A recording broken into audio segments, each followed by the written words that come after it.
ఎటు పోతాంది మన వ్యవస్థ? ఒక్కడికన్నా ఇలా నిజాయితీగా చెప్పండి, ఎంత మంది పాల్గొండే ఇప్పుడు మన పిల్లగాడి యొక్క శివయాత్రలో పాల్గొన్నారు. చచ్చిపోయిన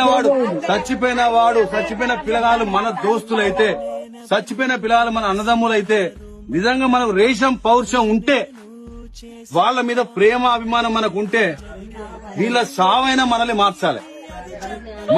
పొద్దుగాల 6 గంటలే పోతారు, సత్తి పెట్టుకొని వేసుకొని సాయంత్రం 8 గంటలకు వస్తారు. పొలంలో పూజకుంటున్నాం, మా పిల్లల కొరకు మాకు అమ్ముతారు కానీ పోతారా? మేము తాగి ఇట్లా రోడ్ల పాటు మాకు ఇట్లా బాగా తీసుకోవాలి. మీ కొరకు మేము బతకన్నా, మీ కొరకు మేము చావాలి. ఏం చెప్తాను, ఎటు పోతానమ్మా, ఎటు అవుతాంది? ఈ రోజు ఏమైంది? దీనికి కారణం ఏంది అందరికీ తెలుసు.